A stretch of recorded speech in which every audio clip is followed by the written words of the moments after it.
नमस्कार। देश में इन दिनों कोरोना फिर से कहर ढाने लगा है। देश के तमाम शहरों में कोरोना का ग्राफ तेजी से बढ़ा है और मरीजों की संख्या में भारी इजाफा हुआ है। एक बात जो चौंकाने वाली है और परेशान करने वाली भी है कि इस बार कोरोना में मृत्यु दर बहुत तेजी से बढ़ रही है। सभी अस्पतालों के बेड फुल हो चुके हैं, यहाँ तक कि मरने वालों को शमशान में उनके दाह संस्कार के लिए भी कई कई घंटे की वेटिंग में रखा जा रहा है। कोरोना का कहर पूरे देश को अपने आगोश में ले रहा है। हमारी आपसे अपील है कि सरकार द्वारा बनाए गए जो कोविड के गाइडलाइन हैं, मास्क, सैनिटाइजर, इन सब का प्रयोग करिए और कोरोना से अपने खुद को और अपने परिवार को सुरक्षित रखिए। हमारी आपसे ये अपील है कि जो गाइडलाइंस हैं, कोरोना गाइडलाइंस हैं, स्वास्थ्य विभाग द्वारा, स्वास्थ्य मंत्रालय द्वारा जो कोरोना गाइडलाइंस बनाई गई हैं, उसका पूरी तरह से फॉलो करिए। नमस्कार, मैं उज्जवल सिंह हूं और आप देख रहे हैं शख्सियत में आज हम बात कर रहे हैं 2015 बैच के आईएएस अधिकारी अंसार अहमद शेख की। अंसार अहमद शेख की कहानी जितनी मार्मिक है उससे ज़्यादा प्रेरणादायक। अंसार अहमद शेख के पिता एक रिक्शा चालक थे और रोजाना 100 से 150 रुपए उनकी कमाई थी। अंसार 4 भाई बहन थे। 4 भाई बहन की पढ़ाई से लेकर के पूरे परिवार की गृहस्थी का खर्च भी इन्हीं 100-150 रुपए पर आश्रित था। अंसार अहमद के पिता काफ़ी परेशानी से अपने परिवार को लेकर गुजर बसर कर रहे थे, लेकिन उनके बेटे अंसार अहमद के मन में कुछ और ही पल रहा था। देखते ही देखते यही अंसार आगे चल करके यूपीएससी की परीक्षा क्रैक करने का सपना पाल लिए और आखिर उन्होंने वो कर दिखाया जो कि एक आम इंसान के लिए महज एक सपना ही होता है। महाराष्ट्र के जालना इलाके के रहने वाले अंसार अहमद शेख के पिता काफ़ी गरीब थे। परिवार की गृहस्थी चलाने के लिए वो रिक्शा चलाने लगे। रिक्शा चलाने से उनको मात्र 100-150 रुपए ही मिलते थे, लिहाजा उनके बड़े बेटे ने बेहद कम उम्र में एक गैराज में काम करना शुरू कर दिया। अब इन बाप बेटों के ऊपर पूरे परिवार की जिम्मेदारी आ गई थी। एक समय ऐसा भी आया जब पढ़ने में बेहद तेज अंसार अहमद शेख की 4th क्लास में ही पढ़ाई छूटने लगी थी। वजह कुछ और नहीं बल्कि वजह थी फीस ना होना।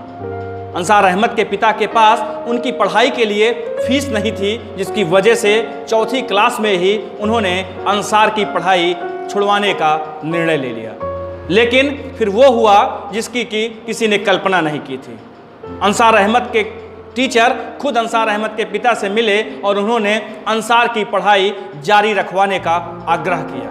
उन्होंने ये भी कहा कि अगर फीस नहीं होगी उसके लिए भी वो व्यवस्था करेंगे, लेकिन अंसार अहमद को पढ़ाई जारी रखी जाए।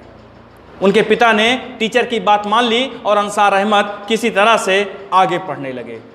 उनके पिता की मेहनत से जो पैसा बचता था परिवार की गृहस्थी में खर्च होने के बाद वो अंसार अहमद की पढ़ाई में खर्च होने लगा। अंसार अहमद दिन प्रतिदिन उनकी पढ़ाई में निखार आ रहा था। हाई स्कूल और इंटरमीडिएट की परीक्षा उन्होंने 1st क्लास श्रेणी में उत्तीर्ण की और अपने विद्यालय में एक प्रथम स्थान प्राप्त किया। 12वीं की पढ़ाई पूरी करने के बाद अंसार अहमद ने पुणे के एक कॉलेज में एडमिशन लिया और पॉलिटिकल साइंस से बीए करने लगे। लेकिन अंसार के मन में परिवार की वो गरीबी, पिता के वो संघर्ष, बड़े भाई के वो कम उम्र में मेहनत भरा कार्य उनके दिमाग को हमेशा कौंता रहता था। अंसार अहमद ने ठान लिया कि उन्हें अपने परिवार को इस संकट से उबारना है और एक दिन एक बड़ा ऑफिसर बनना है। अंसार अहमद को किसी ने यूपीएससी की परीक्षा के बारे में बताया कि ये देश की सर्वोच्च परीक्षा है। अंसार अहमद ने यूपीएससी क्रैक करने की ठान ली और यूपीएससी की तैयारी में जुट गए। ग्रेजुएशन कंप्लीट होने के बाद अंसार अहमद लगातार यूपीएससी की तैयारी में लगे रहे, लेकिन यहाँ भी परिस्थितियों ने अंसार का साथ नहीं छोड़ा। यूपीएससी की तैयारी अंसार अहमद शेख के लिए आसान नहीं थी। यूपीएससी की तैयारी में आने वाला खर्च वहन करने में वो अंसार अहमद या उनका परिवार कतई सक्षम नहीं था। लेकिन एक रिपोर्ट्स की माने तो अंसार अहमद ने हार नहीं मानी और यूपीएससी की तैयारी में आने वाले खर्च के वहन करने के लिए उन्होंने एक होटल में नौकरी कर ली और नौकरी भी उन्हें ऐसी मिली जिसको सुनकर आप दांतों तले उंगली दबा लेंगे। अंसार अहमद को वेटर की नौकरी मिली और वो वेटर की नौकरी करते हुए यूपीएससी की तैयारी करने लगे।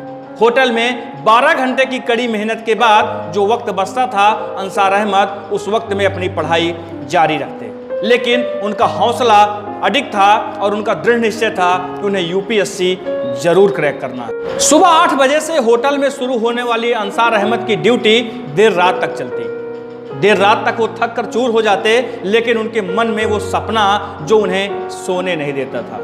उनका सपना था कि उन्हें अपने पिता की, अपने भाई की और अपने परिवार की वो गरीबी दूर करना है जिन संघर्षों में वो पले बढ़े हैं। अंसार अहमद कभी नहीं भूलते थे कि किन परिस्थितियों में कैसे अपने पेट की रोटी काटकर उनके पिता उनके पढ़ाई की व्यवस्था करते थे। लेकिन अंसार अहमद की ये मेहनत रंग लाई और 2015 में पहले ही प्रयास में अंसार अहमद ने यूपीएससी क्रैक कर दिया। उन्हें 73वीं रैंक मिली और वो आईएएस के लिए सिलेक्ट हो गए। अंसार अहमद की सफलता के बाद पूरे महाराष्ट्र में जगह जगह उनका स्वागत किया गया। उनके माँ बाप भी वो फक्र महसूस कर रहे थे कि आखिरकार उनके बेटे ने उनका ही नहीं बल्कि पूरे खानदान का नाम देश में रोशन कर दिया है। अंसार अहमद शेख ने जिन परिस्थितियों से लड़ते हुए ये मुकाम पाया था वो एक आम इंसान के लिए आसान बात नहीं थी। शख्सियत में आज आपने देखा आईएएस ऑफिसर अंसार अहमद शेख के संघर्षों की वो कहानी जो कि किसी भी छात्र के लिए प्रेरणादायक है। अगले एपिसोड में हम फिर मिलेंगे किसी दूसरे शख्सियत, किसी दूसरे संघर्ष करने वाले इंसान की कहानी लेकर। कोरोना के गाइडलाइन का पालन करिए, सुरक्षित रहिए, अपने परिवार को सुरक्षित रखिए। तब तक के लिए दीजिए हमें इजाजत। नमस्कार।